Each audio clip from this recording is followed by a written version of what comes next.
If a man retires from the world to worship God, he must not think that those who live in the world and work for the good of the world are not worshipping God.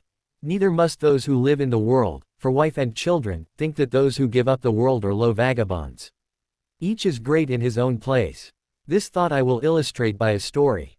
A certain king used to inquire of all the sannyasins that came to his country, which is the greater man, he who gives up the world and becomes a sannyasin, or he who lives in the world and performs his duties as a householder. Many wise men sought to solve the problem. Some asserted that the sannyasin was the greater, upon which the king demanded that they should prove their assertion. When they could not, he ordered them to marry and become householders. Then others came and said, the householder who performs his duties is the greater man. Of them, too, the king demanded proofs. When they could not give them, he made them also settle down as householders. At last there came a young sannyasin, and the king similarly inquired of him also. He answered, each, O king, is equally great in his place. Prove this to me, asked the king. I will prove it to you, said the sannyasin, but you must first come and live as I do for a few days, that I may be able to prove to you what I say. The king consented and followed the sannyasin out of his own territory and passed through many other countries until they came to a great kingdom. In the capital of that kingdom a great ceremony was going on. The king and the sannyasin heard the noise of drums and music, and heard also the criers. The people were assembled in the streets in gala dress, and a great proclamation was being made. The king and the sannyasin stood there to see what was going on.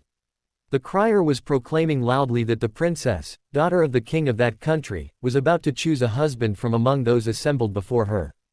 It was an old custom in India for princesses to choose husbands in this way. Each princess had certain ideas of the sort of man she wanted for a husband.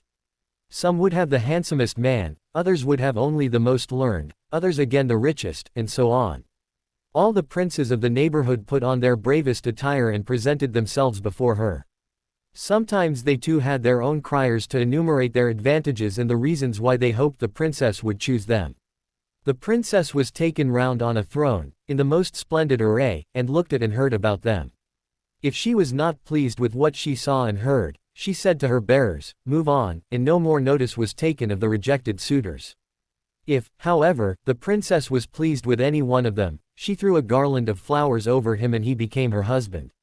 The princess of the country to which our king and the sannyasin had come was having one of these interesting ceremonies.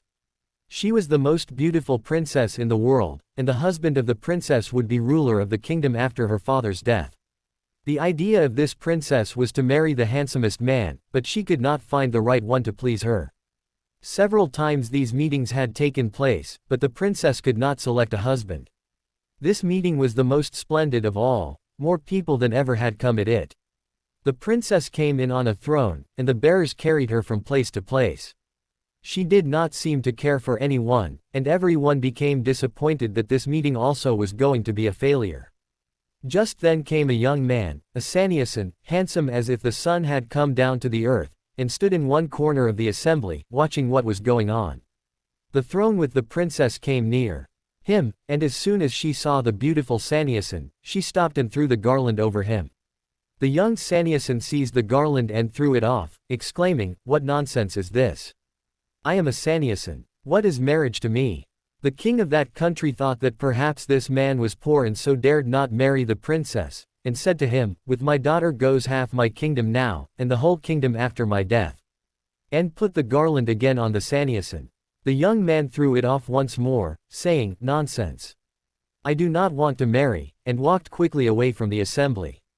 Now the princess had fallen so much in love with this young man that she said, I must marry this man or I shall die, and she went after him to bring him back.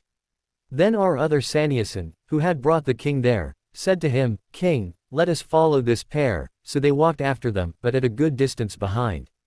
The young sannyasin who had refused to marry the princess walked out into the country for several miles.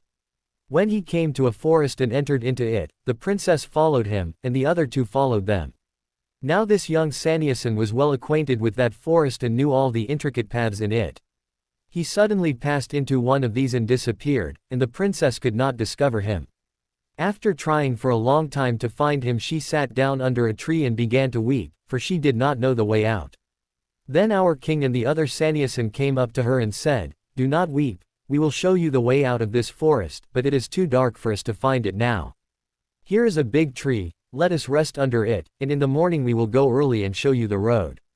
Now a little bird and his wife and their 3 little ones lived on that tree, in a nest.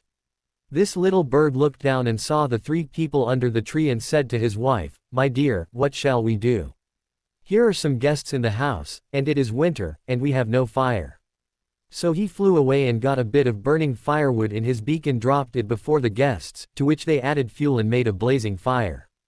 But the little bird was not satisfied.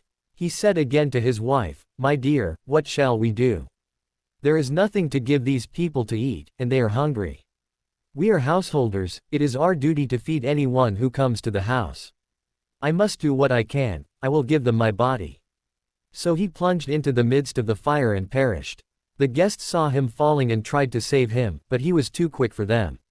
The little bird's wife saw what her husband did, and she said, "Here are 3 persons and only 1 little bird for them to eat. It is not enough, it is my duty as a wife not to let my husband's effort go in vain, let them have my body also." Then she fell into the fire and was burned to death. Then the 3 baby birds, when they saw what was done and that there was still not enough food for the 3 guests, said, "Our parents have done what they could and still it is not enough. It is our duty to carry on the work of our parents, let our bodies go too." And they all dashed down into the fire also. Amazed at what they saw, the 3 people could not of course eat these birds. They passed the night without food, and in the morning the king and the sannyasin showed the princess the way, and she went back to her father. Then the sannyasin said to the king, "King, you have seen that each is great in his own place.